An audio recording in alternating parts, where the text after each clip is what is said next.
Head sõbrad, täna ma tahan koos teiega vaadelda Jumala kolmandat käsku, mida Martin Luther selgitab nõnda. Kolmas käsk, sina pead pühapäeva pühitsema. Mis see tähendab? Me peame Jumalat kartma ja armastama, et me jutlust ja Jumala sõna ei põlga, vaid et me seda peame pühaks ning kuulame ja õpime heal meelel. Esimene asi, mille ma tahan kohe alguses ära seletada, on selle päeva nimetus. Kui katekismuses seisab, et me peame pühitsema pühapäeva, siis kui me võtame Vana Testamendi, võtame 2. või 5. Moosese raamatu, kus need 10 käsku seisavad, siis seal on kirjas teine nimi. Sina pead pühitsema hingamispäeva. Küsimus ei ole ainult erinevates nimetustes, vaid tegemist on ka 2 erineva nädalapäevaga. Hingamispäev on nädala 7. päev, pühapäev on nädala 1. päev. Loomislugu kõneleb meile sellest, et Jumal tegi kõik, mis on 6 päevaga ning hingas 7. päeval. Ja see on eeskuju meile.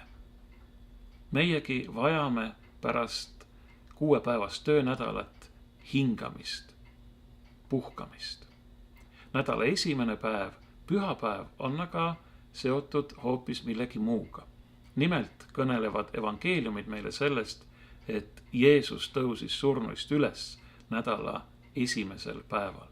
Ta suri ristil 6. päeval ehk meie reedel, hingamispäeval ehk meie laupäeval puhkas ta hauarüppes ning nädala 1.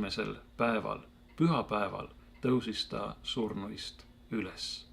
Muide, ladina keeles nimetatakse seda päeva näiteks issanda päevaks, Dominica. Ja see näitab meile, kui tähtis on olnud kristlastele algusest peale Jeesuse ülestõusmise sündmus. Sellega algab kõik uuesti. Jeesus on üles tõusnud ja sellepärast on kristlaste seas kujunenud tava pidada nii-öelda hingamispäevana just nädala 1. päeva ehk pühapäeva. Osaliselt on tegemist täpselt samasuguse pühitsemisega, nagu Vana Testament näeb ette hingamispäeva puhuks. Inimene vajab puhkust. Nii lihtsalt on. Aga hingamispäeva käsu juurde tasub tuua ka üks teine pühakirja sõna, mida Jeesuski on tsiteerinud, ja nimelt inimene ei ela ükspäinis leivast, vaid igast sõnast, mis tuleb Jumala suust. See tähendab, et lisaks tööle, lisaks sellele, mida me vajame ja mida me teeme ihulikult, on meil hädasti tarvis ka midagi vaimu jaoks. Ja vaimu jaoks on eeskätt Jumala sõna ning ühendus Jumalaga.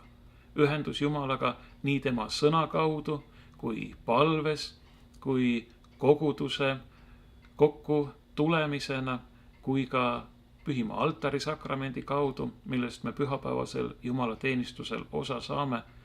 Me vajame seda selleks, et püsida elus, selleks, et olla inimesed, vajame me ühendust, jätkuvat ühendust Jumalaga. Me ei ela ükspäinis leivast, vaid igast sõnast, mis tuleb Jumala suust. Ja sellepärast ütlebki Martin Luther seda käsku seletades, me peame Jumalat kartma ja armastama, et me jutlust ja Jumala sõna ei põlga, vaid et me seda peame pühaks ning kuulame ja õpime heal meelel. Keegi võib nüüd öelda, et aga Jumal on ju igal ajal, igal pool. See on õige. Jumal on igal ajal ja igal pool ja on hea, kui inimene teda alati meeles kannab. Kui me Jumalat tõeliselt armastame, siis me ei unusta teda mitte hetkekski. Aga meie inimesed ei saa olla igal ajal, igal pool ja me ei saa olla ka igal ajal ja igal pool täielikult oma mõttega, oma südamega ainult Jumala juures. Ja selleks me vajame konkreetset aega ja ka konkreetset ruumi. Ja sellepärast ongi Jumal kinkinud meile pühapäeva ja võimaluse osaleda Jumala teenistusel. Niisiis, iga kristlase jaoks on pühapäev just nagu tõepoolest hingamise päev.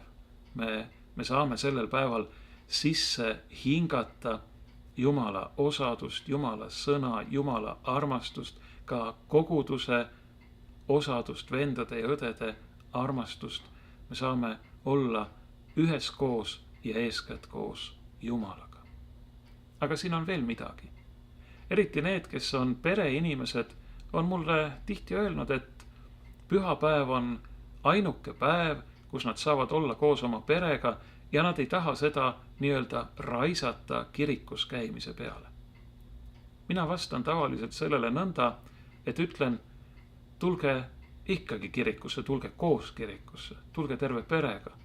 Ja te alustate seda nii-öelda ainsat päeva, kus te saate perega koos olla, hoopis paremini, kui te teeksite seda muidu, ilma üheskoos kirikusse tulemata. Te tõusete siis varem üles pühapäeval, te sööte üheskoos hommikueinet, ei ole nii, et perekond pudeneb kohe laiali, kes televiisori ette, kes arvuti juurde, kes kuhugi mujale. Te teete midagi koos, teil on üks ühine eesmärk, te lähete koos Jumala teenistusele, te olete seal koos perena ja ka selle suure perega, mida kujutab endast kogudus, ning pärast seda on teil terve päev ees võtta midagi üheskoos ette. Pühapäev saab nii tõeliselt pühaks päevaks koos Jumalaga ja koos oma perekonnaga. Armsad sõbrad, ma soovin teile rohket Jumala õnnistust, ma soovin, et te õpiksite pühitsema pühapäeva tõeliselt koos Jumalaga ja oma lähedastega, mõistma, mida tähendab, et inimene ei ela ükspäins leivast, vaid igast sõnast, mis lähtub Jumala suust. Kohtumiseni.